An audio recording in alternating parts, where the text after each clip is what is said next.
आज हालात ये हैं, कुत्ते और बिल्ली के लिए, उनकी जान के लिए अदालतों में केस होता है, सुप्रीम कोर्ट में सुनवाई। मुसलमान की मॉब लिंचिंग हो जाती है, कोई पूछने वाला नहीं। ट्रेन पे कोई सिपाही गोली मार के मुसलमान को खत्म कर देता है और दुनिया ये कह के नजरअंदाज कर देती है वो मानसिक रूप से विक्षिप्त है, मानसिक रूप से सही। मैं ट्रेन में सफर करता हूं, मेरी आंखों के सामने इस्लाम को बुरा भला, कान बंद करके गूंगा, बहरा और अंधा बन करके आज वो दौर आ गया है मेरे प्यारे साथियों कि आपको नजरअंदाज करना पड़ता है। ये हालात क्यों आए मेरे साथियों, ये बहुत बड़ा सवाल है।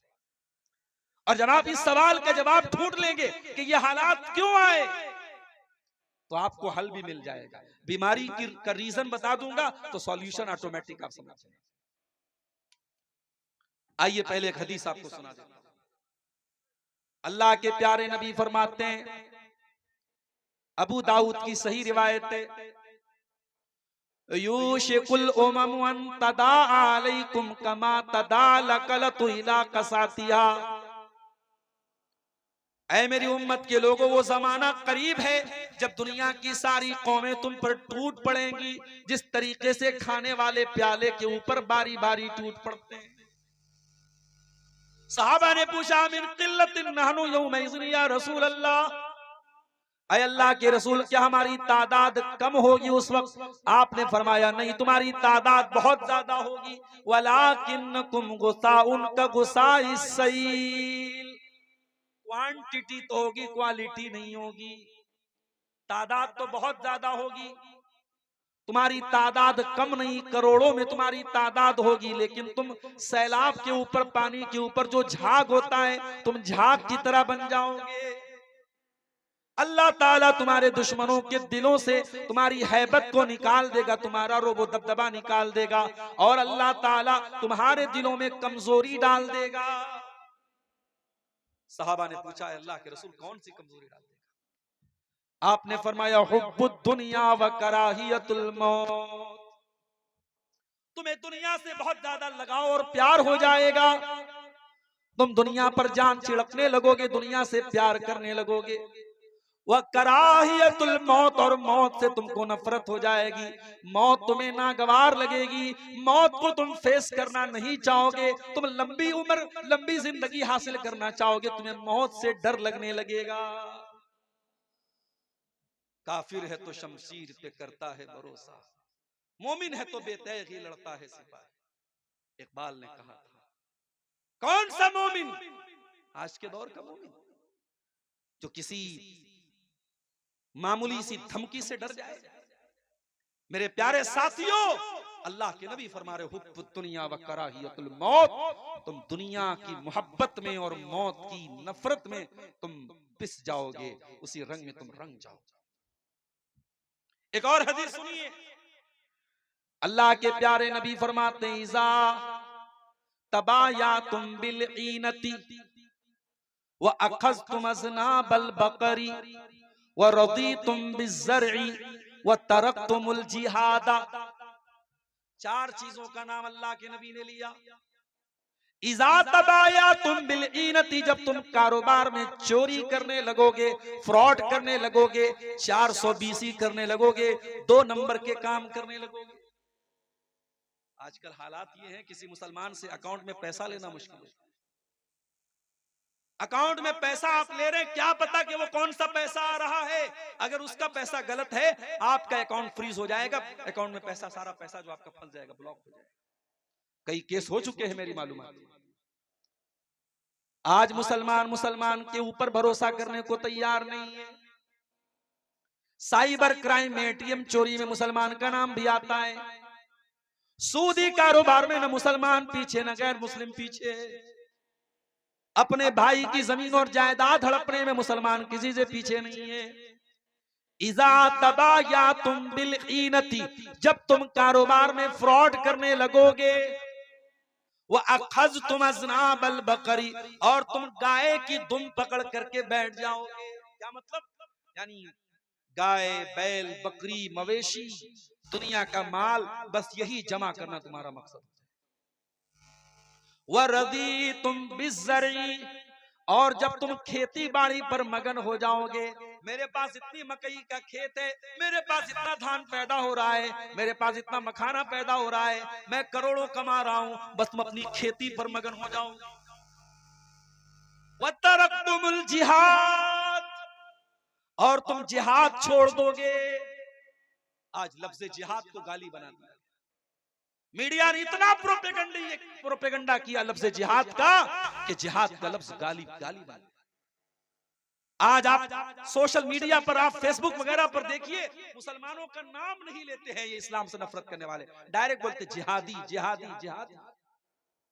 अभी बरेली का वाकया आपने सुना, एक कैफे में एक गैर मुस्लिम लड़की अपने मुसलमान दोस्तों के साथ बर्थडे मना रही है।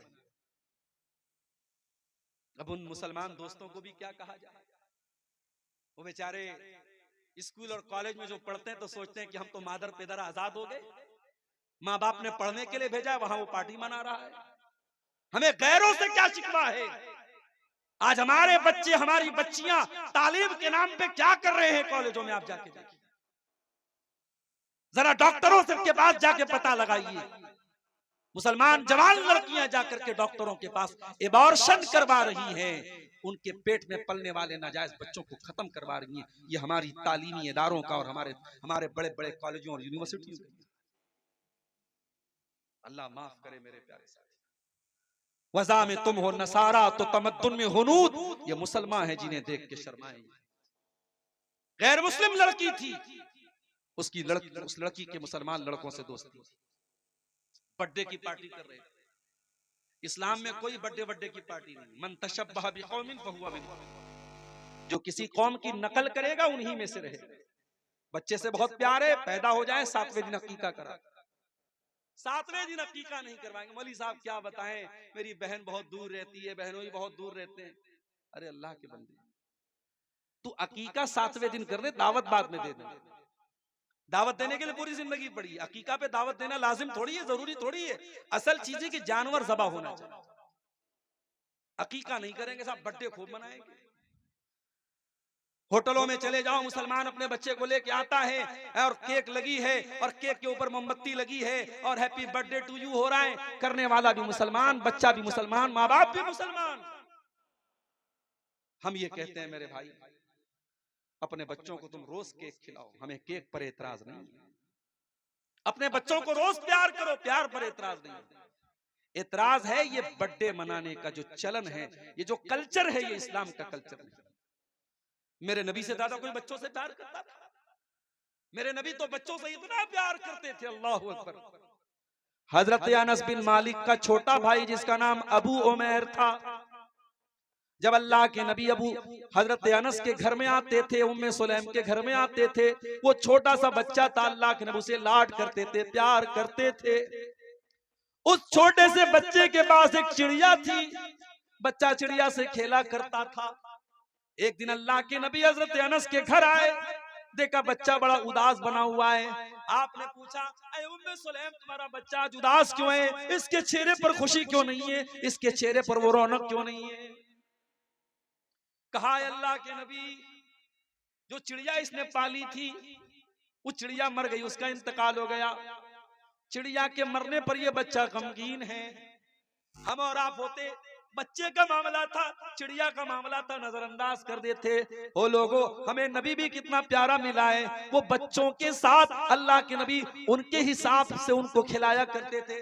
आपने उस बच्चे से फरमाया, या अबा उमैर मा फ़अलन नुगैर, ऐ बच्चे, ऐ अबू उमैर, तेरी चिड़िया कहाँ चली गई बेटा? ऐ बच्चे, तेरी चिड़िया कहाँ चली गई? ये कहकर के अल्लाह के नबी ने उस मासूम बच्चे के कलेजे को सुकून पहुंचाने की कोशिश की।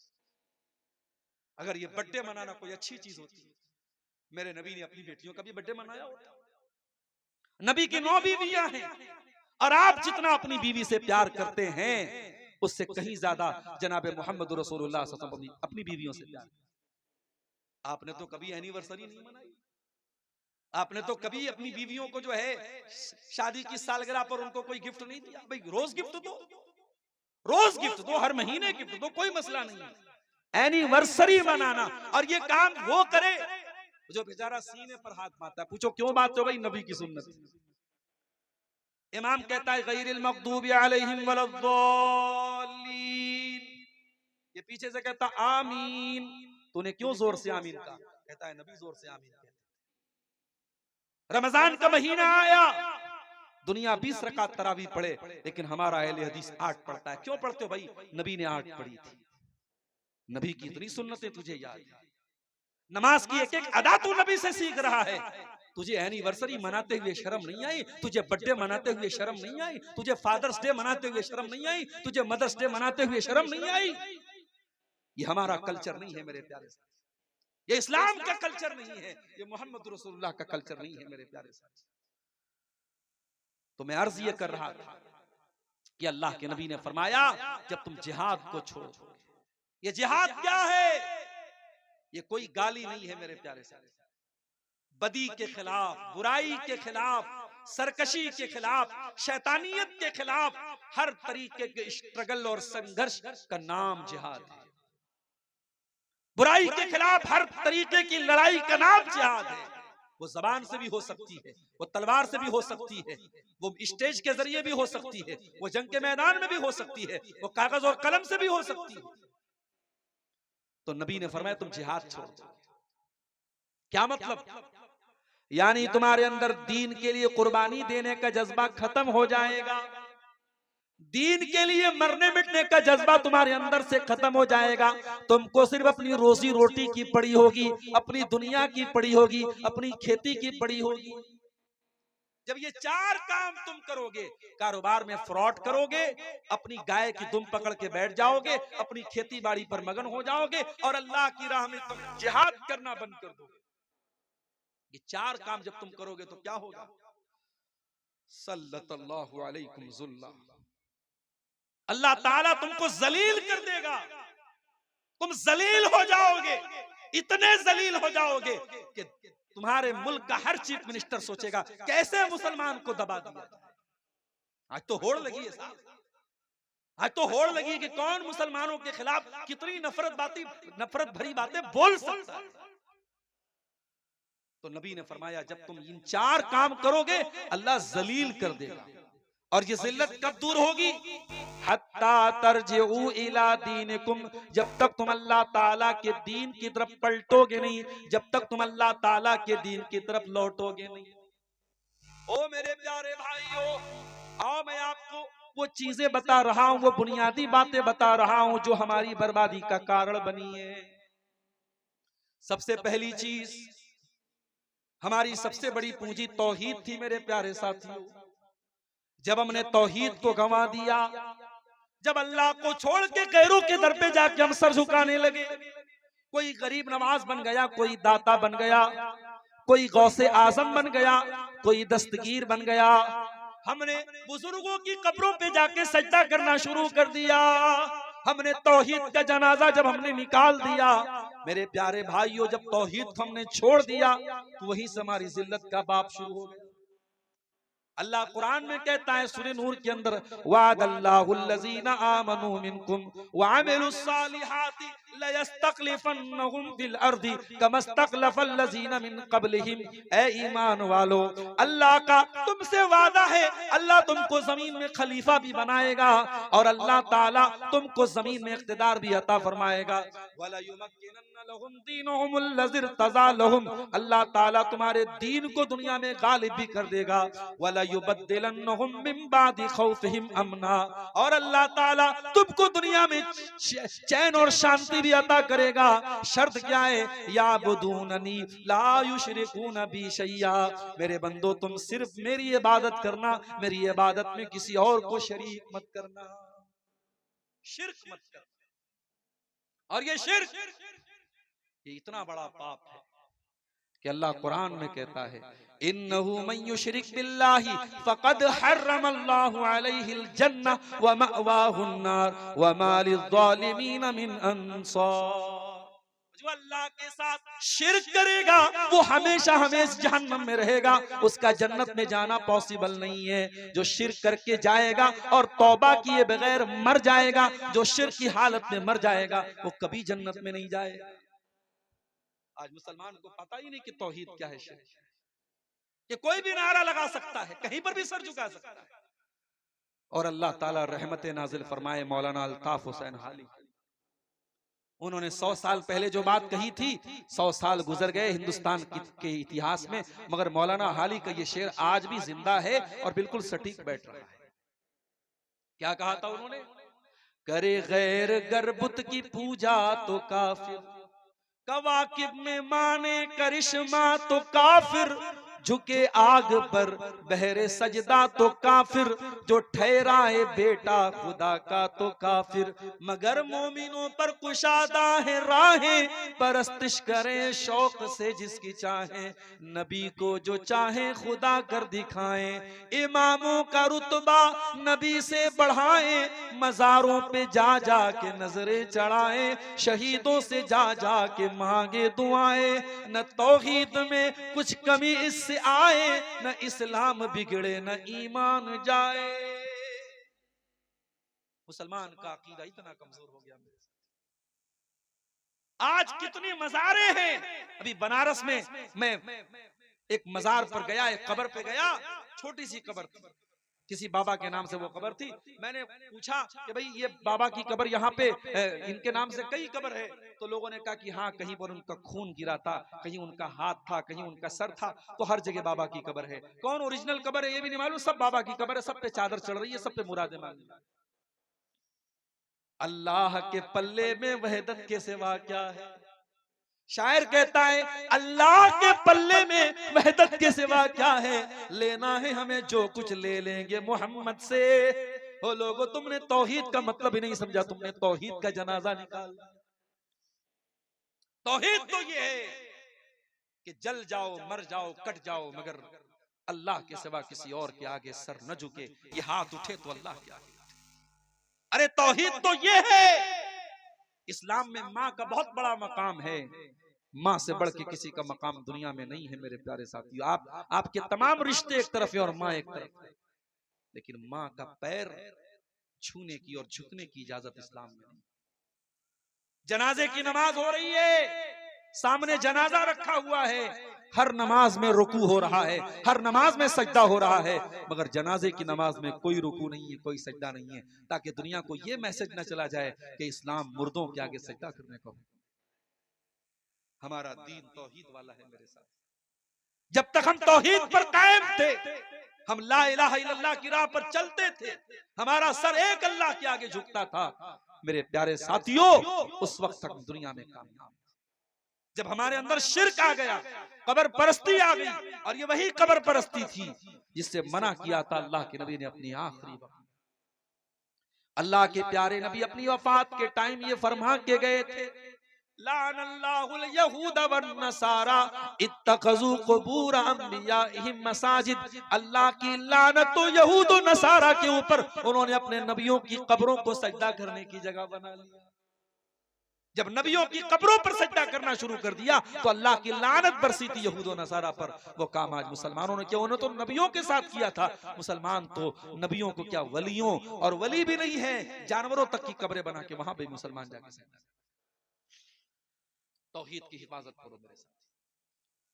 और ऐ नीमा के और इस गांव के रहने वाले मेरे भाइयों, अगर अपने बच्चों को काम के लिए बेंगलोर भेजते हो, अपने बच्चों को नौकरी करने के लिए दिल्ली भेजते हो, मुंबई भेजते हो, तो मेरा पैगाम याद रख लेना, अपने बच्चों को ऐसी तालीम दे करके भेजो, उनकी बुनियाद को इतना मजबूत करके भेजो कि आपका बच्चा अगर नीमा में अपने घर में अपने माँ बाप के साथ है, तो वहां पर भी वो तौहीद के साथ कोई समझौता न करे, और दिल्ली चला जाए, बेंगलोर चला जाए, कलकत्ता चला जाए, हिंदुस्तान नहीं दुनिया के किसी कोने में चला जाए, तौहीद का दामन उसके हाथ से छूटने न पाए। वो शिर्क के करीब, अब शिर्क को अपने करीब फटकने न दे, इतना मजबूत कर दो मेरे प्यारे साथियों अपने बच्चों।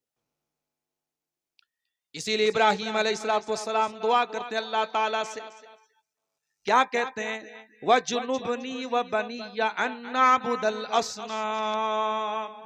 ऐ अल्लाह, तू मुझे मुझे भी बुत परस्ती से बचाना और मेरी आने वाली नस्लों को, मेरे बच्चों को भी तो बुत परस्ती से बचाना। पता ये चला कि अपने साथ साथ अपनी औलाद की भी चिंता करना चाहिए, अपनी आने वाली नस्लों की तौहीद की भी चिंता करनी चाहिए। तो पहला सबब यही है मेरे प्यारे साथियों, जब हमने तौहीद को छोड़ दिया तो दुनिया में हम जलील हो गए। उसके बाद दूसरी चीज जो हमारी बर्बादी की सबब बनी मेरे प्यारे साथियों, वो हमारा आपस का इख्तिलाफ। हम कहीं बिरादरियों में बढ़ गए, कहीं फिरकों में बढ़ गए, कहीं हम किसी और नाम पर बढ़ गए। कुरान कहता है वला तनाज़उ फतफशलु व तज़हब रिहुकुम, ऐ मुसलमानों आपस में झगड़ा न करो वरना तुम कमजोर पड़ जाओगे, जलील पड़ जाओगे, तुम्हारी हवा उखड़ जाएगी। तुम्हारा दुश्मन तो ये सोच करके तुम्हारे खिलाफ प्लानिंग नहीं करता कि कौन से मसलक का है, कौन सी बरादरी का है, वो तो तुम्हारे खिलाफ मुसलमान होने की हैसियत से तुम्हारे खिलाफ प्लानिंग करता है। तुम बरादरियों में बटे हुए हो, तुम जात पात में बटे हुए हो, तुम आपस में फिरकों में बटे हुए हो। कुरान कहता है वातसिमू बिहब्लिल्लाहि जमीआ, ईमान वालो तुम अल्लाह की रस्सी को मिल करके थाम लो, वला तफर्रकू, और फिरकों में न बटो, वज़कुरू नेमतल्लाहि अलैकुम, और अल्लाह की नेमत को याद करो, इज़ कुंतुम आदान, जब तुम एक दूसरे के दुश्मन थे, फ़अल्लफ़ बैन क़ुलूबिकुम, अल्लाह ने तुम्हारे दिलों में एक दूसरे की मोहब्बत डाल दी, फ़अस्बहतुम बिनिअमतिही इख़वाना, और तुम अल्लाह की नेमत से भाई भाई बन गए। भाई भाई बन के रहो मेरे साथ, बटो नहीं आपस में, बंटवारे मत करो मेरे प्यारे साथी। और जो लोग ये कहते हैं कि उम्मत का इख्तिलाफ रहमत है, वो बहुत बड़े झूठे लोग हैं। उम्मत का इख्तिलाफ कभी रहमत नहीं रहा है। उम्मत जब जब लड़ी है और आपस में बटी है, उम्मत कमजोर हुई है मेरे साथी। इख्तिलाफ मत करो आपस में, जहां तक हो सके इख्तिलाफ को खत्म करने की कोशिश करो। अल्लाह कुरान में कहता है कुल हुवल कादिरु अला अन यबअस अलैकुम अज़ाबम मिन फौकिकुम औ मिन तहति अर्जुलिकुम औ यल्बिसकुम शिया। अल्लाह ताला तीन तरीके से अपना अजाब तुम पर उतारता है। कभी आसमान से तुम पर अजाब उतरता है, कभी तुम्हारे जमीन के नीचे से जमीन खिसकने लगती है, जलजला आ जाता है, भूकंप आ जाता है, बाढ़ आ जाती है, कभी जमीन के नीचे से तुम्हारे ऊपर अजाब आता है, कभी आसमान के ऊपर से अजाब आता है, औ यल्बिसकुम शिया, और कभी कभी अल्लाह ताला तुमको आपस में लड़ा करके, टुकड़े टुकड़े करके, बांट करके तुम्हें अपने अजाब में मुब्तला करता है। तो ये बंटवारे, ये इख्तिलाफ, ये जमात बंदी, ये गिरोह बंदी मेरे प्यारे साथियों, ये भी आज हमें जलील कर रही है, हमारी जिल्लत और रुसवाई का बहुत बड़ा सबब है। उसके बाद तीसरी चीज, रसूल की नाफरमानी। जंगे ओहद याद है आपको? उसके बारे में पढ़ा है आपने, सुना है आपने? इस्लाम की दूसरी जंग थी ये, और मुसलमान ये जंग जीत चुके थे और माले गनीमत हासिल कर रहे थे मुसलमान। और नबी अकरम ने पहाड़ी दर्रे पर 50 सहाबे किराम को तैनात किया था कि कुछ भी हो जाए यहां से मत हटना। और उन 50 सहाबा का जो जिम्मेदार आपने बनाया था हजरत अब्दुल्ला बिन जुबैर को। एक जुबैर है वो जे से हैं और जुबैर जीम से हैं, तो जुबैर नाम भी रख सकते हैं। तो जुबैर, अब्दुल्ला बिन जुबैर वहां पे थे पहाड़ के। जब मुसलमानों ने ये देखा कि जंग तो हम जीत गए हैं, तो जो 50 तीरंदाज जिनको अल्लाह के नबी ने तैनात किया था, उनका आपस में इख्तिलाफ हुआ। कुछ लोगों ने कहा कि नबी ने हुक्म दिया था हमें यही रहना चाहिए, कुछ लोगों ने कहा नहीं, जंग तो जीत चुके हैं, अब वो हुक्म कैंसिल हो गया, अब चलो माले गनीमत हासिल करते हैं। 50 में से 37 लोग वहां चले गए, 13 लोग बचे। 37 चले गए, 13 बचे, 13 बचे। मुसलमानों की जंग तो जीती जा चुकी थी, मुसलमान जंग जीत चुके थे।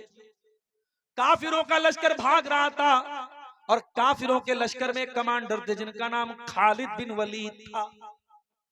ओ नौजवानों, ओ रोनाल्डो के दीवानों, ओ विराट कोहली के दीवानों, ओ क्रिकेटरों के दीवानों, ओ फिल्मी गानों पर नाचने वाले नौजवानों, कभी मौका मिले तो खालिद बिन वलीद के बारे में भी पढ़ लेना।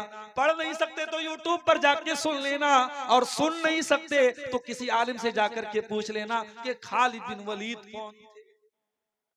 खालिद बिन वलीद वो इंसान है जिस जंग का कमांडर खालिद बिन वलीद बन जाए, वो जंग खालिद बिन वलीद अपने दिमाग और अपने टैलेंट और अपनी सलाहियत के बल पे वो हारी गई जंग को भी जीत जाते थे। ये कमाल था। अभी खालिद बिन वलीद मुसलमान नहीं हुए थे, वो दूसरी पार्टी में थे, काफिरों के साथ लड़ रहे थे, मुशरिकों के साथ लड़ रहे थे। वो वापस जा रहे थे, मुशरिकीन हार चुके थे, वापस जा रहे थे। उनकी नजर उस पहाड़ी दर्रे पर, उन्हें नजर आ गया कि ये वो वीक पॉइंट है जहां से मुसलमानों पर पीछे से हमला किया जा सकता है। उन्होंने देखा वहां सिर्फ गिनती के 13 लोग बचे। उन्होंने अपने सिपाहियों से कहा चलो हम यहां से हमला करते हैं। उन्होंने पीछे से जो हमला किया है मुसलमानों पर, मुसलमान इस हमले के लिए तैयार नहीं थे और जीती जंग मुसलमान हार गए। 70 सहाबा शहीद हुए, अल्लाह के नबी जख्मी हुए, आपके दांत टूटे, आप जो लोहे की टोपी पहने हुए थे वो उसकी कड़ियां आपके गाल में धस गई। बहुत तकलीफ उठाई मुसलमान, नबी का एक हुक्म तोड़ने की वजह से बहुत तकलीफ उठाई मुसलमान। अल्लाह ने कुरान में जब इस वाक़े को बयान किया, अल्लाह ने फरमाया हत्ता इज़ा फशिलतुम व तनाज़अतुम फिल अम्री व असैतुम मिन बादि मा अराकुम मा तुहिब्बून। ऐ मुसलमानों, अल्लाह ताला तो जंगे ओहद में भी तुम्हारी मदद कर रहा था, तुम तो दुश्मनों का खात्मा कर रहे थे, तुम तो दुश्मनों पर कंट्रोल पा चुके थे, लेकिन जब तुम कमजोर पड़ गए, तुम आपस में इख्तिलाफ करने लगे और तुमने दुनिया का मालो दौलत देख करके अपने नबी की नाफरमानी कर दी। तो ऐ मुसलमानों, उसके बाद क्या हुआ? फरमाया मिनकुम मन युरीदुद दुनिया, तुम में से कुछ लोग दुनिया चाहते थे, व मिनकुम मन युरीदुल आखिरा, और कुछ लोग आखिरत चाहते थे। वलक सुम्मा सरफकुम अनहुम लियब्तलियकुम, फिर अल्लाह ताला ने दुश्मनों को तुमसे फेर दिया, वरना दुश्मन चाहते तो तुमको जड़ से मिटा सकते थे, मगर अल्लाह ताला ने उनको फेर दिया। अल्लाह तुम्हारा इम्तिहान लेना चाहता था। वलक़द अफ़ा अन्कुम, और तुमसे जो कोताही हुई अल्लाह ने माफ कर दिया। नबी के सहाबा से जहां गलती हुई है, अल्लाह ताला ने गलती बयान करने के बाद कह दिया हमने माफ कर दिया। और जब अल्लाह ने माफ कर दिया तो किसी सहाबी पर किसी को कीचड़ उछालने की इजाजत नहीं है। मेरे प्यारे साथियों, अल्लाह ने सारे सहाबा को माफ कर दिया। बताना ये चाहता हूं, इस सहाबा के दौर में अगर एक नाफरमानी पर जीती हुई जंग हारी जा सकती है, तो आज मेरे प्यारे साथियों हम अपनी जिंदगियों में गौर करें, हम कितनी नबी की नाफरमानियां करें। आज मेरे पास सवाल आता है, मौली साहब सुन्नत अगर छूट जाए तो कोई हरज है क्या? अगर हम सिर्फ फर्ज नमाज पढ़ ले, सुन्नत ना पढ़े तो कोई हरज है क्या? ठीक है भाई, अगर कैलकुलेटर पे कैलकुलेट करोगे तो ठीक है। फजर में आप 2 रकात फर्ज पढ़ लो और जोहर में 4 पढ़ लो, असर में 4 पढ़ लो, मगरिब में 3 पढ़ लो, इशा में 4 पढ़ लो, हो गई फर्ज अदा। मगर जो नबी अकरम सुन्नतें पढ़ते थे और पाबंदी से पढ़ते थे, तो कैसा नबी का चाहने वाला है, तो कैसा नबी से मोहब्बत करने वाला है कि तू नबी की सुन्नतों को छोड़ रहा है। मेरे प्यारे साथियों, यही हमारे ईमान की परीक्षा है, हमारे ईमान का इम्तिहान। मेरे नौजवानों, ये चेहरे पर जो दाढ़ी है, ये दाढ़ी तुम क्यों रख रहे हो? पहले क्लीन शेव करने वाले नौजवान ज्यादा थे, अब दाढ़ी वाले नौजवान ज्यादा है। क्यों है मुझे मालूम है, वजह क्या है? पहले दाढ़ी ना रखने का फैशन था, अब दाढ़ी रखने का फैशन। अब दाढ़ी रखने का फैशन आ गया। अब साहब फला क्रिकेटर भी दाढ़ी रखे हुए, फला फिल्मी हीरो भी दाढ़ी रखे हुए। इसका मतलब कि आपको नबी की सुन्नत से कोई लगाव नहीं, आप इसलिए दाढ़ी नहीं रखे कि नबी की सुन्नत है। आपने दाढ़ी अगर रखी भी है तो इसलिए रखी है कि ये स्मार्टनेस की निशानी है, ये फैशन की निशानी है। आप फैशन की तकलीद कर रहे हैं, फैशन के पीछे आप पड़े, आपको नबी की सुन्नत से कोई प्यार नहीं। नबी के दौर में सहाबी थे, उनके बाल थोड़े लंबे थे और कपड़ा उनका टखने के नीचे रहता था। नबी अकरम के सामने लोगों ने जिक्र किया कि अल्लाह के नबी आपके फला सहाबी है, नौजवान है, उनका बाल थोड़ा बड़ा बड़ा है और कपड़े टखने के नीचे रहते हैं। अल्लाह के नबी ने फरमाया निअमर रजुलु खुरैम, उनका नाम खुरैम था। बच्चा पैदा हो तो नाम रखो, प्यारा नाम है खुरैम। जैसे शुरैम लोग नाम रखते हैं, सुदैस नाम रखते हैं, तो खुरैम नाम भी रख सकते हैं, सहाबी का नाम। अच्छा, सहाबी के नाम की मीनिंग ना पता हो तब भी रख सकते हैं। अगर ये कंफर्म है कि सहाबी का नाम है, आंख मूंद करके नाम रख दो। तो अल्लाह के नबी ने फरमाया खुरैम बहुत अच्छे सहाबी हैं, बहुत अच्छे इंसान हैं, लौला तूलो जिम्मतिही व इसबालो इजारिही, बस दो बातों की कमी है, बाल थोड़े लंबे हैं और कपड़ा टखने के नीचे रहता है।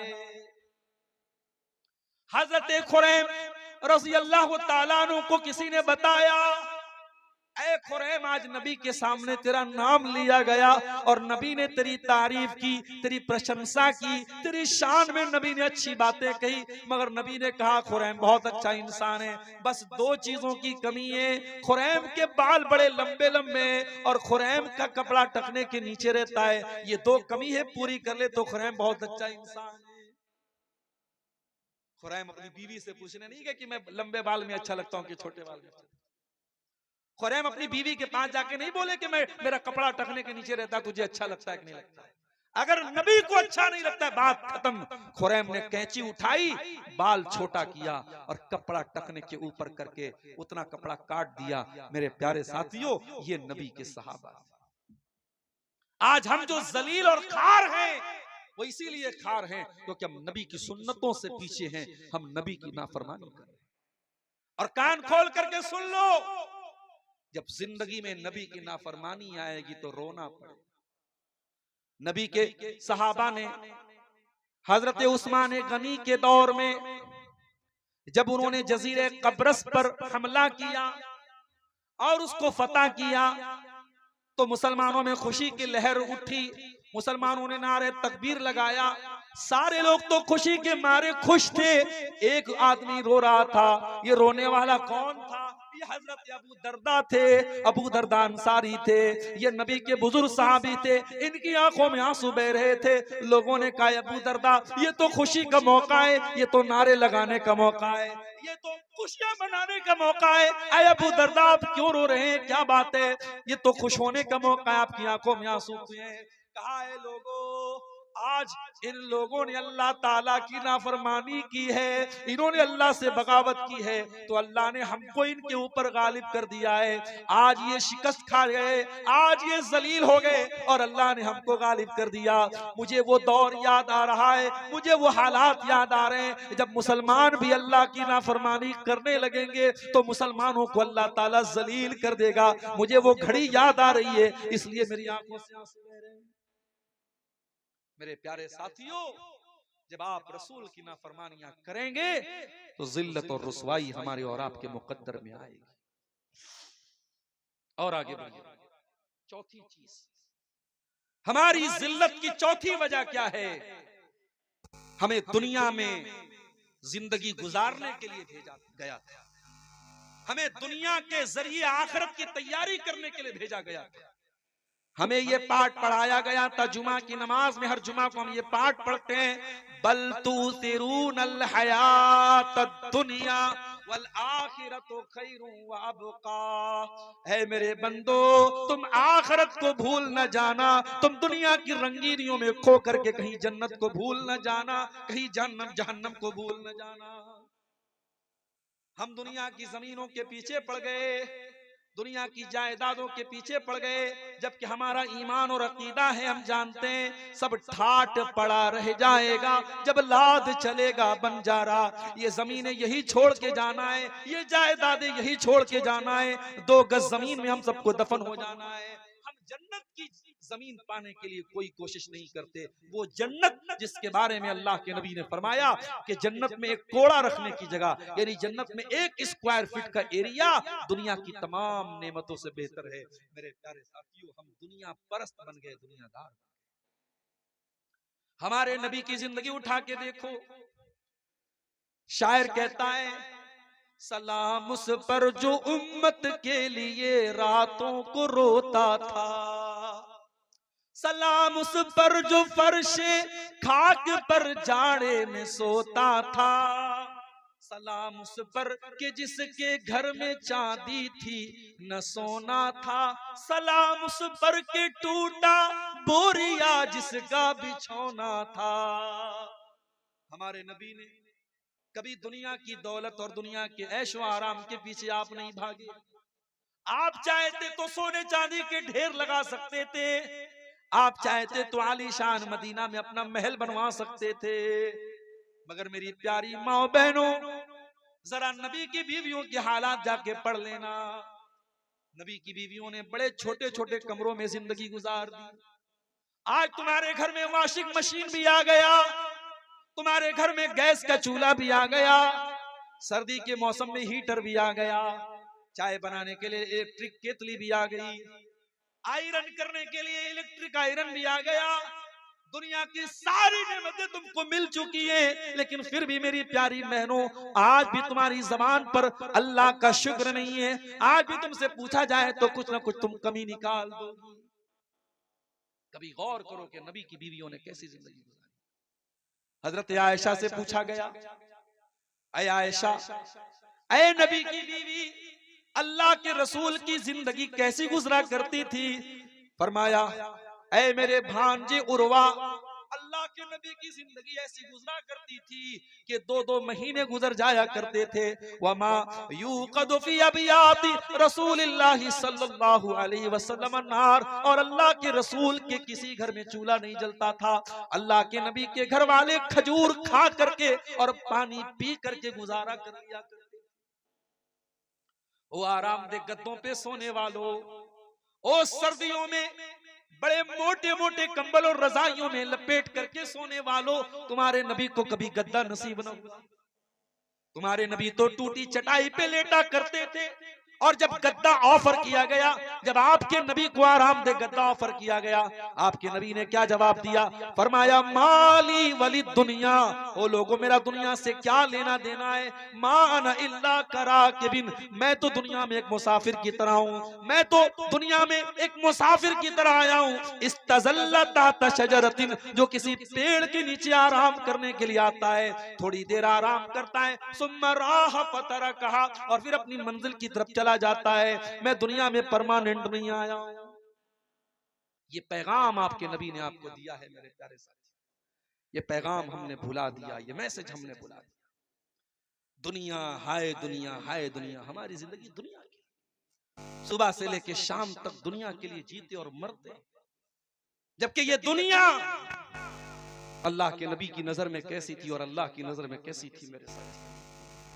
नबी अकरम सहाबा के साथ जा रहे थे, रास्ते में एक बकरी का बच्चा मरा हुआ पड़ा था, छोटे छोटे कान वाला। आपने उस मरे हुए बकरी के बच्चे के कान को पकड़ा। सही मुस्लिम की रिवायत है, आपने पूछा क्या है मेरे सहाबा, इस मरे हुए बकरी के बच्चे को कौन 1 दिरहम में खरीदेगा? सहाबा ने कहा, अल्लाह के नबी, 1 दिरहम की बात आप क्या करते हैं, इसको फ्री में भी हम लेने को तैयार नहीं होंगे, मरा हुआ है, बेकार है। आपने फरमाया, ऐ मेरे सहाबा, ये मरा हुआ बकरी का बच्चा जो तुम फ्री में भी लेना नहीं चाहते हो, कान खोल करके सुन लो, लद्दुनिया अहवनु अलल्लाहि मिन ज़ालिक, अल्लाह की नजर में दुनिया इस मरे हुए बकरी के बच्चे से ज्यादा हकीर है। अल्लाह की नजर में दुनिया की कोई वैल्यू नहीं है। मैं आपको दुनिया छोड़ने की बात नहीं कर रहा हूं, दुनिया कमाइए, बहुत खूब पैसा कमाइए, इस्लाम में मना नहीं। पैसा नहीं कमाएंगे तो मदरसे कैसे चलेंगे, मस्जिदें कैसे चलेंगे? दुनिया कमाओ मेरे प्यारे साथी, मगर दुनिया को प्राइमरी मत समझो, दुनिया को सेकेंडरी समझो, दुनिया को दूसरे नंबर पे रखो, पहले नंबर पे आखिरत करो। कारून का नाम सुना है? बहुत पैसे वाला था कारून, इतनी दौलत थी कारून के पास कि उसकी दौलत के जो खजाने की जो चाबियां थी बड़े बड़े पहलवान उठाते थे। जब कारून को अल्लाह ताला ने नसीहत की तो कारून से क्या कहा? अल्लाह ने ये नहीं कहा, ऐ कारून तेरे पास इतनी दौलत है, मदरसे में दान दिया कर, मस्जिद में दान दिया कर। अल्लाह ने क्या कहा? फरमाया, वब्तगी फीमा आताकल्लाहु दारल आखिरा, ऐ कारून, तुझको अल्लाह ने दौलत से नवाजा है, अपनी दौलत के जरिए तू आखिरत की तैयारी कर। वला तंस नसीबक मिनद दुनिया, और ऐ कारून, दुनिया में जो तेरा हिस्सा है, अपनी दुनिया के हिस्से को भी तू मत भूल, दुनिया का भी हक अदा कर, लेकिन असल मकसद तू आखिरत को बना ले। तेरी जिंदगी का प्राइमरी मकसद आखिरत होना चाहिए। मेरे प्यारे साथियों, जब हम दुनिया परस्त बन गए तो हम वहीं से हमारी उल्टी गिनती शुरू होगी और हम जलील हो गए। और ये खतरा था अल्लाह के रसूल, ये खतरा था अल्लाह के नबी को कि मेरी उम्मत दुनिया परस्त हो जाए। आपने एक मर्तबा सहाबा के सामने फरमाया, मल फकरा अख्शा अलैकुम, ऐ मेरे सहाबा, मुझे इस बात का डर नहीं है कि तुम गरीब हो जाओगे, मुझे तुम्हारी गरीबी का डर नहीं है। वलाकिन अख्शा अलैकुम अन तुबसत अलैकुम दुनिया, मुझे डर इस बात का है कहीं दुनिया तुम पर कुशादा न कर दी जाए, कहीं दुनिया तुम पर फैला न दी जाए जैसे तुमसे पहले के लोगों पर फैला दी गई। फतनाफसूहा कमा तनाफसूहा, और जैसे पहले के लोग दुनिया हासिल करने के लिए लड़ा करते थे तुम भी लड़ने लगो। फतुहलिकुम कमा अहलकतहुम, और दुनिया तुमको हलाक कर दे जैसे उनको हलाक किया। तो ये चौथी चीज है मेरे प्यारे साथियों, हमारी दुनिया परस्ती भी हमारी जिल्लत और रुसवाई का एक बहुत बड़ा। और पांचवी चीज हमारी इल्म दीन से दूरी। हमारे पास दीन की नॉलेज नहीं। कितने लोग हैं उनको नमाज का तरीका नहीं आता, वजू का तरीका नहीं, तयम्मुम का तरीका नहीं, जनाजे की नमाज का तरीका नहीं, नमाज की दुआएं याद नहीं, कुरान नहीं पढ़ा उन्होंने। इल्म दीन से हम बहुत दूर हैं मेरे साथ। और सीमांचल में मैं बार बार हर जलसे में एक बात कह रहा हूं और बड़ी जिम्मेदारी के साथ ये बात कह रहा हूं। और चूंकि यहाँ अंसारी बिरादरी के लोग बैठे हैं, आपसे भी कह रहा हूं, मैं उधर पाकुड़ और साहेबगंज में भी कह चुका हूं आपकी बिरादरी के लोगों से कि आपको अगर अपने समाज को जागरूक बनाना है तो जुमा का निजाम और मजबूत बनाए। अपनी मस्जिदों में अच्छी तनख्वाह पर अच्छा इमाम रखिए जो तैयारी के साथ जुमा का खुतबा दे। और अगर 12 बजे जुमा का खुतबा शुरू होता है तो कोशिश कीजिए 11:30 बजे, पौने 12 बजे मस्जिद में पहुंच जाए। और अच्छे मौजुआत पर तकरीरें हो जुमा के खुतबे में। और उसके बाद आप बच्चों को भी लेके पहुंचिए और अपनी माओ बहनों को भी आप मस्जिद में उनका भी इंतजाम कराइए। आज अफसोस के साथ हमें कहना पड़ता है कि आज सीमांचल की 99% मस्जिदों में औरतों के लिए इंतजाम नहीं है, जो बहुत बड़ी कमी है आपके इलाके।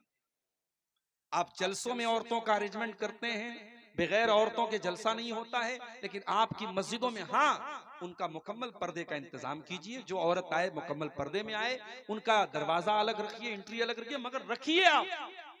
और आप यकीन कीजिए मेरे प्यारे साथियों, 1 साल तक अगर पाबंदी से अगर आपके घर की औरतें, हमारे घर की औरतें अगर जुमा में जाना शुरू कर दें तो बहुत दीन की मालूमात उनको हो जाएगी, बहुत सारी बुराइयों से वो ऑटोमेटिक बच जाएंगी। आज समाज की आधी बुराइयां औरतों की अज्ञानता और उनकी जहालत। अल्लाह के प्यारे नबी फरमाते हैं तलबुल इल्म फरीज़तुन अला कुल्लि मुस्लिम, इल्म हासिल करना हर मुसलमान मर्दो औरत पर फर्ज है। कौन सा इल्म? मेडिकल का नहीं। हमारी कौम के लोग डॉक्टर बने, अच्छी बात है, मगर ये कंपलसरी नहीं। हमारी कौम के लोग इंजीनियर बने, अच्छी बात। और आज अफसोस के साथ कहना पड़ता है कि आपकी अंसारी बिरादरी आज तालीम के मैदान में बहुत पीछे है। आप किसी सीमांचल में रहते हैं, शेरशाबादी भाइयों ने तो अपने आप को डेवलप किया है। आज कटिहार में किसी ने मुझे बताया कि 100 डॉक्टर अगर आपको मिलेंगे मुसलमान तो 80 आपको शेरशाबादी मिलेंगे, मगर आपकी अंसारी बिरादरी आज इस मामले में भी दुनिया की तालीम में भी पीछे है। हम मजदूर है तो हम चाहते हैं हमारा बच्चा भी मजदूर हो जाए। इसके 4-5 बेटे हैं, वो कहता है बस 10 साल की परेशानी, उसके बाद तो मेरे बेटे कमाने लगेंगे। आपकी जिंदगी का एक ही मकसद है, बेटा बड़ा हो उसको मजदूरी करने के लिए भेज दिया जाए, काम करने के लिए भेज दिया जाए। मेरे प्यारे साथियों, कुछ कुर्बानी दे करके अपने बच्चों को तालीम के मैदान में भी आगे बढ़ाओ। कुछ बच्चे आपके डॉक्टर बने, कुछ बच्चियां आपकी डॉक्टर बने, कुछ बच्चे आपके इंजीनियर बने। आज असरी तालीम में भी हम पीछे हैं। और दीन की जो तालीम है, अल्लाह कौन है, रसूल कौन है, और ईमान क्या है, और इस्लाम क्या है, ये जो मोटी मोटी बातें हैं ये सबका जानना जरूरी है। उसके लिए भी आप मस्जिदों में मकतब कायम कीजिए। अल फलाह एकेडमी जैसे इदारे जो आपके बच्चों को दुनिया के साथ साथ दीन की तालीम देते हैं, इन इदारों से अपने बच्चों को जोड़िए। मेरे प्यारे साथियों, अफसोस के साथ कहना पड़ता है आज दुनिया की तालीम तो थोड़ी बहुत हम हासिल भी कर रहे हैं, मगर दीन की तालीम में बहुत पीछे हैं। अल्लाह कुरान में कहता है यालमून ज़ाहिरम मिनल हयातिद दुनिया व हुम अनिल आखिरति हुम गाफिलून, कि मेरे बंदे दुनिया की बहुत नॉलेज रखते हैं लेकिन आखिरत से बहुत गाफिल हैं, दीन से बहुत गाफिल हैं। मेरे प्यारे साथियों, आप दीन की जानकारी हासिल कीजिए। उसके बाद छठी चीज, यहूद और नसारा की अंधी तकलीद। आज जो गाना वायरल हो जाए फेसबुक और सोशल मीडिया पर, हमारे छोटे छोटे बच्चे भी गा रहे हैं। जो कपड़ा वायरल हो जाए हमारे घर की लड़कियां भी पहनने लगती हैं। आपके घर में लड़कियां नकाब पहन रही हैं, नकाब में भी जो फैशन चल गया, नकाब के ऊपर माशाअल्लाह लिखा है तो माशाअल्लाह वाले नकाब बहुत मार्केट में आपको मिल जाएंगे। इस्लाम की शहजादी लिखा है तो शहजादी वाले माइक जो है आपको नकाब बहुत सारे मिल जाएंगे। मेरे भाइयों, फैशन के पीछे मत भागो, आप खुद अपना एक फैशन बनाओ। मैं कहता हूं अगर मुसलमान नौजवान ढंग का लिबास पहने, टखने के ऊपर उसका कपड़ा हो, चाहे वो पैंट ही पहने, शर्ट ही पहने, कुर्ता पैजामा पहने, शेरवानी पहने, क्या ये फैशन नहीं? ये जो फैशन आपका इस्लामिक फैशन है, आप अपने आप को ऐसा बनाओ कि दुनिया आपको कॉपी करे।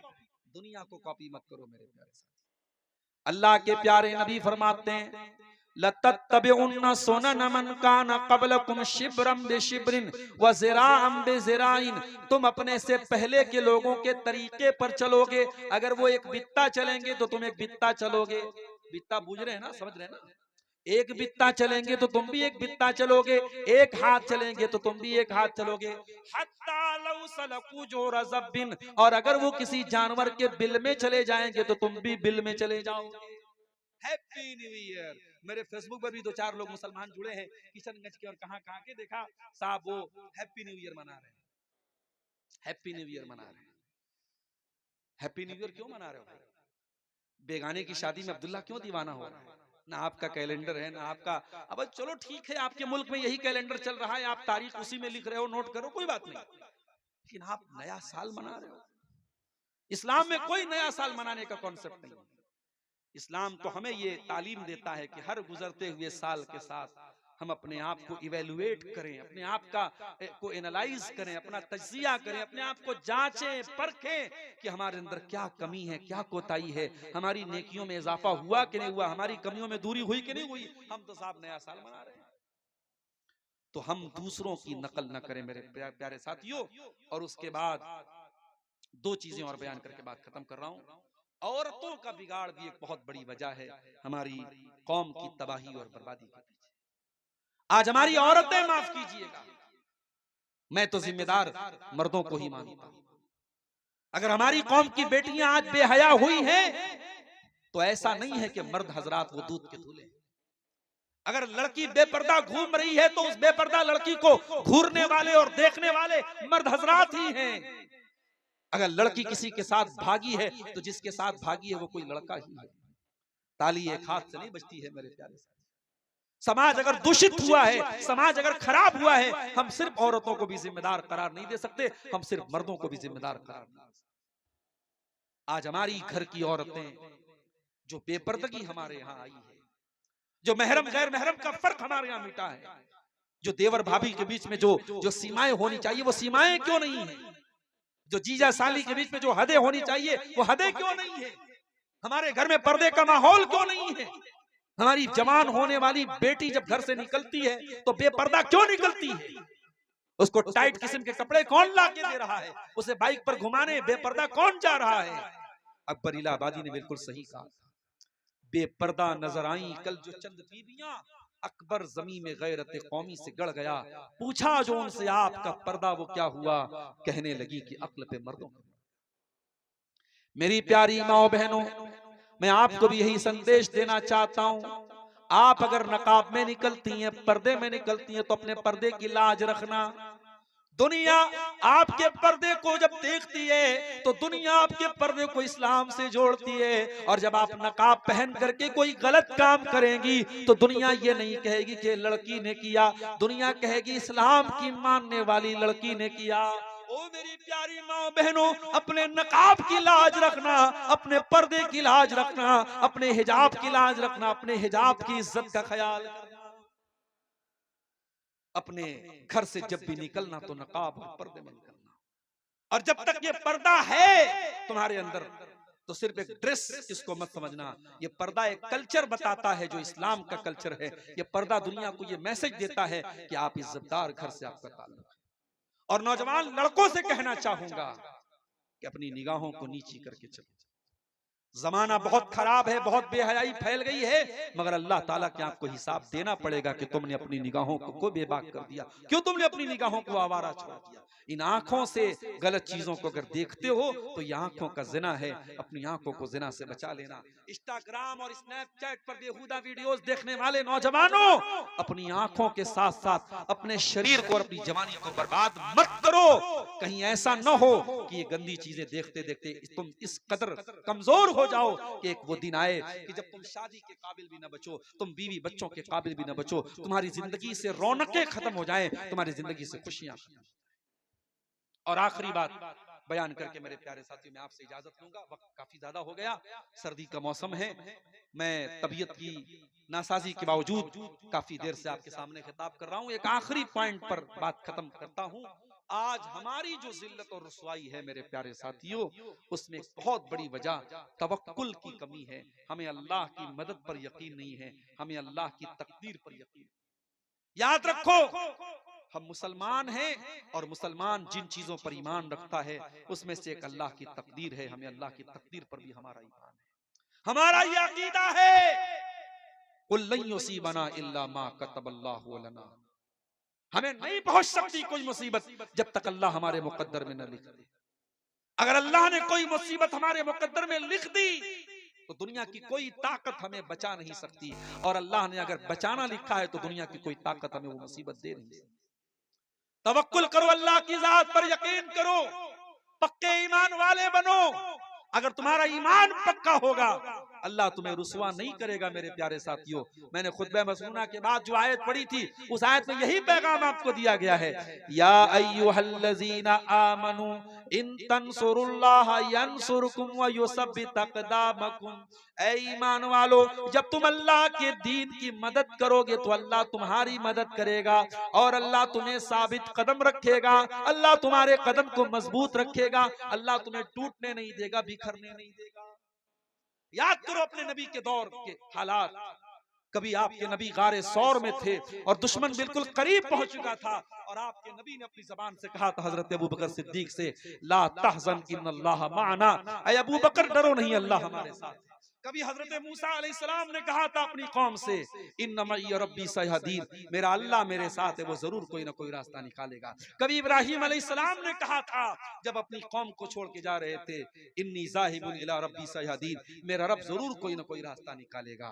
मेरे प्यारे साथियों, आज समंदर में रास्ता आज भी बन सकता है, हमारे पास मूसा के ईमान वाला असा तो हो, मूसा के तवक्कुल वाला असा तो हो। अपने तवक्कुल को मजबूत कीजिए, अपने ईमान को मजबूत कीजिए। ये कमजोरी की चादर उठा के फेंक दीजिए, ये जिल्लत और रुसवाई और बुज़दिली की चादर उठा के फेंक दीजिए। बुज़दिल न बनो, कमजोर न बनो।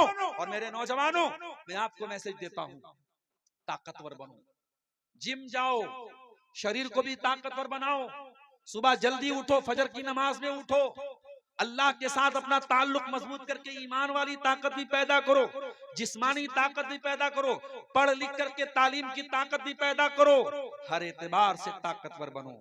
और जब एक मुसलमान ताकतवर बनेगा तो वो अपनी ताकत का दुरुपयोग नहीं करेगा, वो ताकत का गलत इस्तेमाल नहीं करेगा, वो किसी कैफे में जाके किसी बेकसूर को नहीं मारेगा, किसी की मॉब लिंचिंग नहीं करेगा, किसी की हत्या नहीं करेगा, किसी के मजहब पर छीटाकशी नहीं करेगा। जो सच्चा पक्का मुसलमान होगा वो अपनी ताकत का कभी मिसयूज नहीं करेगा। उसकी ताकत का इस्तेमाल होगा तो जुल्म के खात्मे के लिए होगा, उसकी ताकत का इस्तेमाल होगा तो मजलूम की मदद के लिए होगा, उसकी ताकत का इस्तेमाल होगा तो जालिम के खिलाफ होगा। मेरे प्यारे साथियों, ताकतवर बनिए, देश के काम आइए, कम्युनिटी के काम आइए, समाज के काम आइए। आखिरी हदीस पढ़ के बात खत्म कर रहा हूं। अल्लाह के प्यारे नबी ने फरमाया, खैरुन नासी अनफउहुम लिन्नास, लोगों में सबसे बेहतरीन वो है जो लोगों के लिए लाभदायक हो, जो लोगों को फायदा पहुंचाता हो।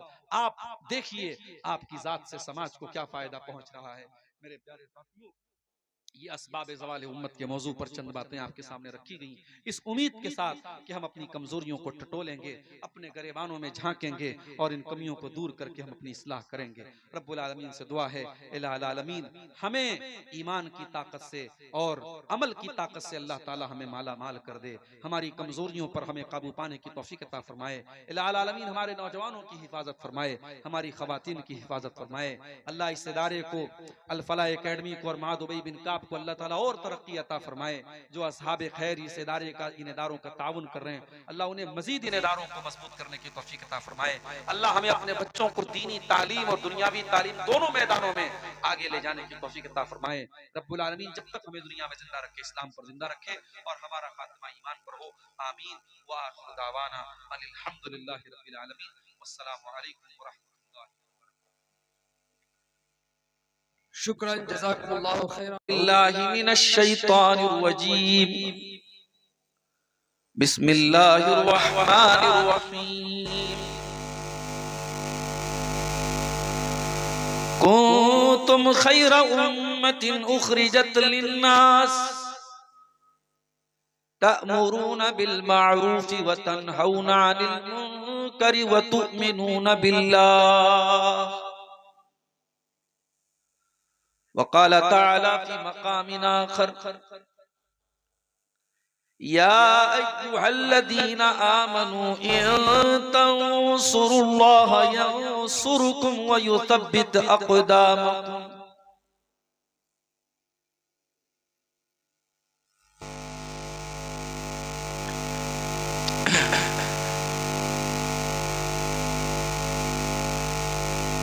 मेरे रब तू मुझको कमाल दे,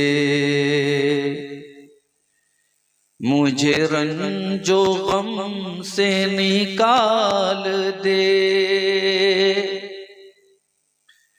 मेरे रब तू मुझको कमाल दे, मुझे रंजो गम से निकाल दे। मैं हूँ पस्तियों में गिरा पड़ा,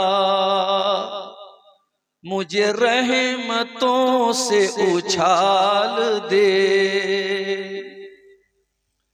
मैं हवस की आग में जल चुका, मैं हवस की आग में जल चुका। तू फुहार अफ़्व की डाल दे। मैं हूँ रूसिया तू करीम है, मुझे नूरे हक से उजाल दे।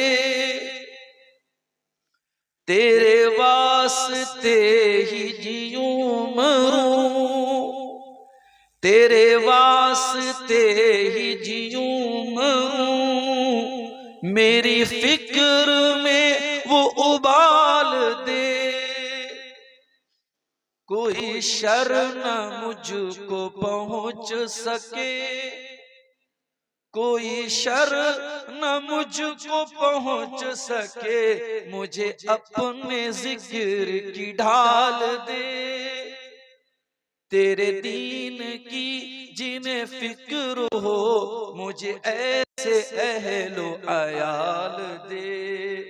मैं हकीर हूँ ऐ अजीम रब, मैं हकीर हूँ ऐ अजीम रब, ऐ जलील मुझको जलाल दे। तेरी मासियत में हूँ मुब्तला, तेरी मासियत में हूँ मुब्तला। मुझे पस्तियों से निकाल दे। मेरे काम सब हैं बिगड़ चुके, मेरे काम सब हैं बिगड़ चुके। तू करम से अपने संभाल दे।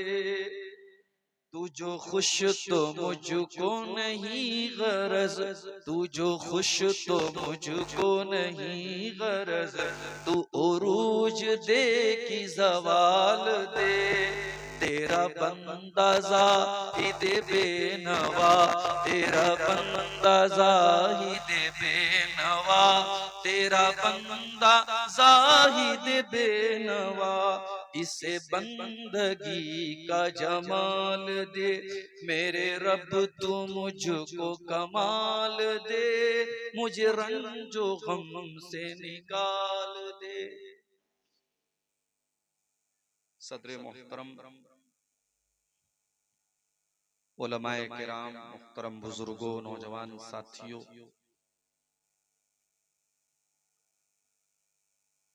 नीमा मनिहारी कटिहार के इस इलाके में मैं काफी अरसे से आ रहा हूं और सीमांचल का ये इलाका जहां हमारे शेरशाबादी भाइयों की अक्सरियत, इस इलाके में कहीं कहीं झारखंड से हिजरत करके आए हुए अंसारी बिरादरी से मुंसलिक लोगों की भी आबादियां हैं। उसमें अररिया नेपाल बॉर्डर के इलाके पे कुछ गांव जो मैं जानता हूं, और उन इलाकों में से एक अहम इलाका आपका ये नीमा का इलाका है, जहां अंसारी बिरादरी के लोग अक्सरियत में हैं और उन्हीं के ज़ेरे इत्माम यहाँ जलसे और प्रोग्राम मुनाकिद होते हैं। आज का ये प्रोग्राम हम सब के इंतहाई मोहतरम आपके इस गांव के एक बहुत ही मुअज़्ज़ज़ आलिम दीन, जिन्होंने एक तवील अरसे तक हिंदुस्तान के मारूफ दीनी इदारे जामिया मोहम्मदिया मंसूरा मालेगांव में एक बेहतरीन उस्ताज की हैसियत से खिदमत अंजाम दी। लेकिन अगर वो चाहते, मालेगांव का इदारा बड़ा इदारा था और बड़े इदारों से लोग कभी कभी इसलिए जुड़े रहते हैं कि उससे जब नाम जुड़ा रहता है तो इंसान को दुनिया जानती है। लेकिन शेख ने अपने गांव में अपनी अंसारी बिरादरी के बीच में ये जरूरत महसूस करते हुए कि आज के इस दौर में जब तालीम के बगैर कौमें अपाहिज हो जाती हैं, और जिस कौम के पास तालीम न हो, जिस कौम के बच्चे पढ़े लिखे न हो, वहां बच्चे नहीं लेबर पैदा हो, बाप भी लेबर, बेटा भी लेबर, और फिर बेटे का बेटा भी लेबर, नस्ल दर नस्ल वहां लेबर और मजदूर पैदा होते हैं, जहां तालीम ना हो, जहां पढ़ाई लिखाई।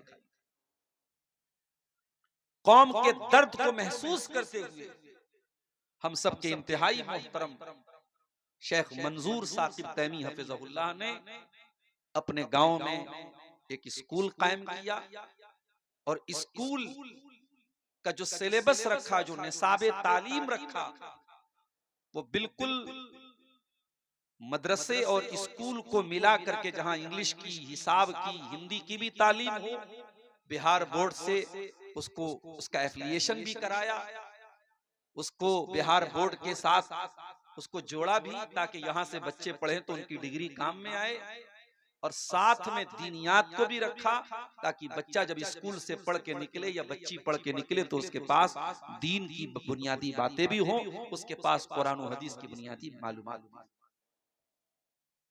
और साथ में हमारे शेख ने हिफ्ज़े कुरान के लिए, तहफीज़े कुरान के लिए एक इदारा साथ ही में चलाया, कायम किया, जिसका नाम महद उबई बिन काब रखा गया। अल्लाह के रसूल के सहाबा में उबई बिन काब रज़ी अल्लाह तआला अन्हु का बहुत ऊंचा मकाम है, कभी मौका मिला तो उनकी सीरत पर हम बात करेंगे। उनके नाम से मंसूब करके तहफीजुल कुरान का भी इदारा कायम किया, और आज आपने देखा कि इस इदारे से इस साल एक बच्चे ने हिफ्ज़ कुरान मुकम्मल किया, और इदारे की तरफ से उस बच्चे के सर पे दस्तार रखी गई, उसे इनाम से नवाजा गया, उसकी इज्जत अफजाई। मेरे प्यारे साथियों, आप जरा गौर कीजिए, जिस तरीके से आप सबको रोजी रोटी के मसाइल हैं, और आज रोजी रोटी का मसला ही इंसान को देश से परदेश जाने पर मजबूर करता है। लेकिन ऐसे दौर में जब लोग रोजी रोटी के लिए परदेश जाते हैं और गांव में रहना न चाहते, एक इंसान अगर इस चिंता में और इस फिक्र में कि कौम के बच्चे तालीम में आगे निकले, कौम की नई नस्ल तालीम में आगे निकले, अगर इस सोच के साथ इस दूर उफ्तादा गांव में अब तो माशाअल्लाह हाईवे बन गया, वरना यहाँ मैं ऐसे दौर में भी नीमा में आया हूँ जब बड़ी परेशानी से झारखंड में प्रोग्राम होता था और स्टीमर पे बैठ के कैसे कैसे आता था, रास्ता इंतहाई खराब था, यानी आते आते आदमी आधा बीमार हो जाता। और आज भी जब मैं आया तो तबीयत मेरी बहुत अच्छी नहीं थी, सर्दी का मौसम है, सुबह मैं बंगाल में था, वहां स्टेशन जाने में मुझे सर्दी का असर हो गया। शेख ने हुक्म दिया कि यहाँ बच्चे के सर पे दस्तार रखी जाएगी। मैं यहाँ आकर के 1 घंटा बैठ गया स्टेज पर। तबीयत के लिहाज से देखा जाए तो मुनासिब नहीं था, लेकिन चूंकि जलसे के भी कुछ तकाजे होते हैं और पब्लिक में कहीं ये तासुर न चला जाए कि पता नहीं शेख कब आएंगे, मैं आकर के आपके सामने बैठ गया। लेकिन मेरे प्यारे साथियों, अगर आपके इलाके के एक इंतहाई मुअज़्ज़ज़ आलिम दीन ने आपके बच्चों को पढ़ाने के लिए और तालीम के हथियार से उनको लैस करने के लिए और जमाने में तरक्की दिलाने के लिए अगर अल फलाह एकेडमी कायम की है, अगर महद उबई बिन काब कायम किया है, तो मैं समझता हूं अगर आपके अंदर जरा सा भी सेंस है, जरा सा भी शऊर है, तो हमें माइक लगा करके आपको चंदे की अपील करने की जरूरत नहीं है। आप खुद आएं और शेख का ऐसा ताउन करें कि शेख इदारे को और तरक्की दें। बिल्डिंग की अगर कमी है, अभी मुझे बताया लोगों ने कि इसको और आगे बढ़ाने का प्लान है, ताकि कम से कम 12th तक ये इदारा बिहार बोर्ड से अटैच हो जाए, बच्चे यहाँ से इंटर तक पढ़ें और उसके बाद आगे की तालीम हासिल करें। जाहिर है उसके लिए बिल्डिंग चाहिए, उसके लिए सरमाया चाहिए। मेरे प्यारे साथियों, मैं बड़े दर्द के साथ आपसे अपील करता हूँ, शेख मोहतरम के इस प्लान को आप कामयाब कर सकते हैं। अल्लाह ताला ने आपको वो ऐसी सलाहियत दी है, अल्लाह ने आपको मालो दौलत से नवाजा है, अल्लाह ने आपको खैर बरकत से नवाजा है। आप आगे बढ़ करके इस इदारे का ताउन करें। अल्लाह ताला आप सबको इसकी तौफीक अता फरमाए। मेरे भाइयों, मौजू क्या रखा जाए आपके सामने? शेख अब्दुल्ला अल काफी अल मदनी हफिज़हुल्लाह तालीम की अहमियत पर बोल चुके हैं। मुझसे पहले शीश मोहम्मद खातिर साहब थोड़ी बहुत बातें उन्होंने इंफाक फी सबीलिल्लाह के ताल्लुक से आपके सामने रखी, मगर मैं जिस मौजू पर कुछ बातें रखना चाहता हूं वो अल्लामा इकबाल के एक शेर की शक्ल में मैं आपके सामने पेश कर देता हूं कि वो जमाने में मुअज़्ज़ज़ थे मुसलमान होकर और हम खार हुए तारीक़ कुरान। 1400 साल पहले मोहम्मद अरबी सल्लल्लाहु अलैहि वसल्लम ने सिर्फ 23 साल की मुद्दत में जो टीम तैयार की थी अपने सहाबा की, ये सहाबे किराम की टीम पूरी दुनिया पे छा गई, यूरोप तक पहुंच गई, अफ्रीका तक पहुंच गई, कैसरो किसरा के तख्त और ताज को अपने पैरों तले रौंद दिया, दुनिया की ताकतों से आंख मिलाया, दुनिया को ये पैगाम दिया हमारे पास तौहीद की ताकत है, हमारे पास इस्लाम की ताकत है, हम इकलौती कौम है जो ला इलाहा इल्लल्लाह के मानने वाले हैं। और उन्हीं के बारे में अल्लामा इकबाल ने कहा था, टल न सकते थे अगर जंग में अड़ जाते, पांव शेरों के भी मैदान से उखड़ जाते। वो अल्लाह के शेर थे, वो नबी के सिपाही थे, वो असहाबे रसूल थे, उनके बीच में और हमारे बीच में इतना अंतर क्यों है मेरे प्यारे? इतना डिफरेंस क्यों है? वो आसमान की बुलंदी पर थे और हम जमीन की बस्तियों में क्यों पहुंच गए? उनकी इज्जत का कोई इंतहा नहीं और हमारी जिल्लत की कोई इंतहा नहीं। क्यों? ये इज्जत से हम जिल्लत में क्यों तब्दील हुए? ये बुलंदी से पस्ती में हम क्यों आए? ये उरूज से जवाल में हम क्यों आए? क्या वजह पड़ी? कहाँ कमी थी? कहाँ पानी मर रहा था? कहाँ हमसे कोताही हुई? कहाँ हमसे कमी हुई? आज की तकरीर का टॉपिक यही है, असबाबे ज़वाले उम्मत। ये उम्मत क्यों जवाल की तरफ क्यों आमादा हुई? ये उम्मत क्यों डाउन हो गई? ये उम्मत क्यों गिर गई? ये उम्मत क्यों पस्त हो गई? मेरे प्यारे साथियों, जब तक इंसान को किसी चीज की वैल्यू ना मालूम, इंसान उसकी कदर नहीं करता। हम और आप जिस उम्मत से ताल्लुक रखते हैं, हम कोई मामूली उम्मत से ताल्लुक नहीं रखते, हम खैर उम्मत से ताल्लुक रखते हैं। कुंतुम खैरा उम्मतिन उखरिजत लिन्नास तामुरूना बिल मारूफ व तनहौना अनिल मुनकर व तुमिनूना बिल्लाह। ऐ मुसलमानों, तुम दुनिया की सबसे बेहतरीन उम्मत हो, तुम्हें इंसानियत के लिए, मानवता के लिए निकाला गया है। तुम नेकियों का हुक्म देते हो, तुम बुराइयों से रोकते हो, और तुम अल्लाह ताला के ऊपर ईमान रखते हो। You are the best community of the world, you are the best community in the humanity. तुम दुनिया की सबसे बेहतरीन कम्युनिटी हो, सबसे बेहतरीन समाज हो। तुम्हें इंसानियत को कुछ देने के लिए बनाया गया है। मेरे प्यारे साथियों, आज हमें हुकूमतों से भीख मांगनी पड़ रही है। आज हम हुकूमतों के सामने जाकर के जलील हो रहे हैं कि साहब हमें ये दे दीजिए, वो दे दीजिए। वजह क्या है?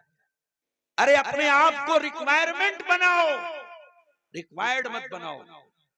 अपने आप को ऐसा बनाओ कि दुनिया आकर के तुमसे पूछे कि भाई आप हमारे लिए बहुत कीमती हैं, आप हमारे लिए बहुत कीमती हैं, आप हमारी जरूरत है। अगर दुनिया की जरूरत नहीं बनोगे तो दुनिया के जरूरतमंद बन जाओगे। आप उम्मते मुस्लिमा से आपका ताल्लुक है, जिसके बारे में कुरान कह रहा है कि ये उम्मत इंसानियत को, मानवता को कुछ देने के लिए आई है। आज इस्लाम के खिलाफ जितना भी प्रोपेगेंडा कर लिया जाए, मगर लॉजिक की बात आ जाए, मंतिक की बात आ जाए, अकल की बात, कोई भी तराजू पर तौल लिया जाए, इस्लामी शरीयत से बेहतरीन कोई शरीयत नहीं। अभी प्रेस में, मीडिया में एक गैर मुस्लिम का बयान मैंने सुना। उसने कहा हमें यह मानना पड़ेगा, वो गैर मुस्लिम था, मुसलमान नहीं था, इसी भारत का रहने वाला था। उसने कहा हमें यह मानना पड़ेगा कि शादी ब्याह का जो सिस्टम इस्लाम ने दिया है वो दुनिया के किसी और धर्म में नहीं है। आपको अल्लाह ताला ने वो दीन दिया है जिस दीन को अल्लाह ताला ने हर एतबार से परफेक्ट बनाया है, और ये दीन कोई आज परफेक्ट नहीं हुआ, 2026 में मुकम्मल नहीं हुआ। ये जनाब मोहम्मद रसूलुल्लाह सल्लल्लाहु अलैहि वसल्लम के दौर में मुकम्मल हो चुका था। कुरान की आयत आपके ऊपर नाजिल हुई थी, अल यौम अकमलतु लकुम दीनकुम व अतममतु अलैकुम निअमती व रदीतु लकुमुल इस्लाम दीना। ऐ नबी, हमने आपको जो दीन अता फरमाया है उस दीन को हमने परफेक्ट कर दिया, मुकम्मल कर दिया, कंप्लीट कर दिया, और अपनी नेमतों को आपके ऊपर तमाम कर दिया, और इस्लाम को ऐ मुसलमानों तुम्हारे लिए हमने पसंद कर लिया। इस्लाम अल्लाह का दीन है, और इसीलिए मेरा जुमला नोट कर लो, इस्लाम किसी भी दौर में नॉन प्रैक्टिकल नहीं रहेगा। इस्लाम का कोई हुक्म नॉट एप्लीकेबल नहीं रहेगा। इस्लाम पर अमल करना किसी दौर में मुश्किल नहीं रहेगा। मुश्किल अगर होगा तो हमने बनाया होगा, इस्लाम का कोई हुक्म मुश्किल नहीं है मेरे। अरे इस्लाम तो वो दीन है, फरमाया वमा जाला अलैकुम फिद्दीन मिन हरज, हमने तुमको जो दीन अता किया है, जो मजहब तुमको दिया है, जो शरीयत तुमको दी है, उसमें कभी तुम्हारे ऊपर कोई तंगी नहीं, कोई परेशानी नहीं है। सर्दी का मौसम है, आप मोजा पहन रहे हैं, इस्लाम ने क्या आपको इजाजत दी, मोजे पर मसा करके आप नमाज पढ़ सकते हैं। बहुत ज्यादा सर्दी का मौसम है, घर के बाहर निकलना मुश्किल है, आप मगरिब और इशा की नमाज को एक साथ पढ़ सकते हैं, आप जुहर और असर की नमाज को एक साथ भी पढ़ सकते हैं। आप सफर की हालत में 4 रकात वाली नमाज को 2 रकात करके पढ़ सकते हैं। पानी इस्तेमाल करने की ताकत नहीं है, बीमार है आप, या पानी अवेलेबल नहीं है, पानी नहीं मिल रहा है, इस्लाम आपको तयम्मुम करने की इजाजत दे रहा है। वमा जाला अलैकुम फिद्दीन मिन हरज, ओ लोगों, हमने तुमको जो दीन अता किया है वो दीन बहुत आसान है, उस दीन के अंदर कोई मुश्किल नहीं है, कोई परेशानी नहीं है, कोई डिफिकल्टी नहीं। मेरे नौजवानों, तुम कहते हो दाढ़ी रखना आज के दौर में मुश्किल है, मैं आओ तुमको दिखाऊं जवाहरलाल नेहरू यूनिवर्सिटी, दिल्ली की वो यूनिवर्सिटी, यहाँ बड़ी बेहयाई होती है, मगर उस यूनिवर्सिटी के उस माहौल में भी बहुत सारे आपको नौजवान मुसलमान ऐसे मिलेंगे जो दाढ़ी के साथ, जिनके चेहरों से नूर बरसता है, जिनके चेहरों से लगता है कि हाँ ये अल्लाह वाले लोग। कितने डॉक्टर मैं आपको दिखा सकता हूं कि देख करके आपको लगेगा कोई मौलाना साहब, चेहरे पर मुकम्मल दाढ़ी है, मरीज को देख रहे तो दुआएं पढ़ रहे हैं, ऑपरेशन के पहले 2 रकात नमाज पढ़ रहे हैं, एक ईमान वाला जो होता है, एक अल्लाह से का डर तकवा जिसके दिल में होता है, एक अल्लाह का डर जिसके दिल में होता है, वो हर हालात में, हर सिचुएशन में, हर परिस्थिति में अपने ईमान की हिफाजत करता है। अल्लाह कुरान में कह रहा है हुवज्तबाकुम, ऐ मुसलमानों तुम अल्लाह ताला की चुनी हुई कौम हो। इज्तबाकुम, अल्लाह ताला ने तुमको चुन लिया है। वसम्माकुमुल मुस्लिमीन, और अल्लाह ताला ने तुम्हारा नाम मुसलमान रखा है। अब यहाँ एक गलतफहमी दूर, कुछ लोगों को ये गलतफहमी डॉक्टर जाकिर नायक के आने के बाद से पैदा हुई। मौलाना साहब हमारा नाम मुसलमान है तो हम अपने आप को अहले हदीस क्यों कहें?